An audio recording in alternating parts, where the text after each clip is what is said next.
Could scars from injuries become a thing of the past?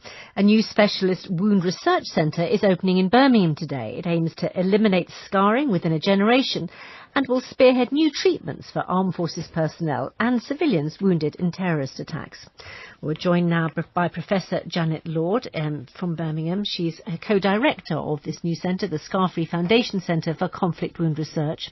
And also from Birmingham, Josh Boggi, who's a former paratrooper who was seriously injured in Afghanistan after a bomb attack in 2010. Good morning to you both.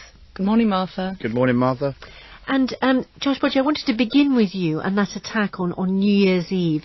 Tell us about the injuries that left you with.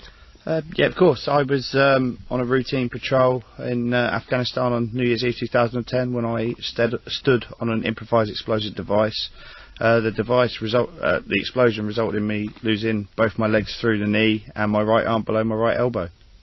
And as well as those terrible injuries, it left you with significant scarring as well. It did indeed. I've got scarring pretty much over all of my lower body, some on my back, and my right arm stump is pretty much covered in scars.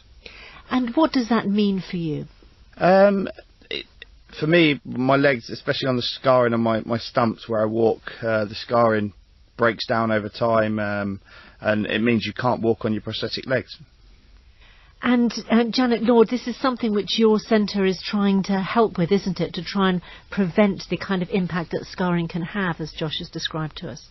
Yes, it is. So it's looking at ways of being able to break down the existing scars, the sort of thing that Josh is suffering with, but also trying to prevent them forming in the first place. So we've got a sort of a dual attack on this process.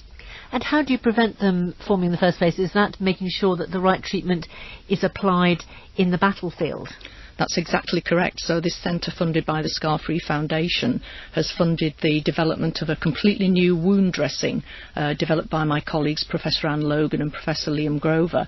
And the dressing has a molecule called decorin impregnated in it. And when you put this dressing on the wound, it makes sure that the wound heals without forming a really bad scar. So it's a really new way of preventing scarring. And how might you help somebody in Josh Boggi's situation when the scars have already formed and it's preventing him from using prosthetics effectively? Yeah, so this is the second arm of the project. So we're using a new type of laser to basically make holes in the existing scar. And then that provokes the body's normal healing process again, but this time it induces a special type of cell called a senescent cell. And what these cells do is they break down the existing scar and they reform it with a nice smooth surface. Josh, do you think that people really understand the impact of this kind of scarring on somebody who's been through what you've been through? They know when they look at an amputated limb what that means, but do they understand scarring both physically and indeed psychologically? I'm not sure they do. Obviously, people do see scars, and I do get stared at every now and again. Fortunately, I've got none that are visible while I'm dressed. They're all sort of on my back and my legs. But I know guys that have got facial scarring or people who've had acid burns, etc. And yeah, it definitely does get them down. So anything that is going to change their perception or try and break down scars so they can look as normal as they possibly can again is definitely something that needs to be looked at. And Janet Lord, is this something that your centre will apply itself to? It is, exactly. So it's got a third arm. We've recognised that the psychological side of scarring is equally as important. So working with our colleagues at the University of West England in Bristol, they're real specialists in developing ways that patients can deal and cope with very visible scarring. And finally, Josh, presumably this is something that you will really welcome.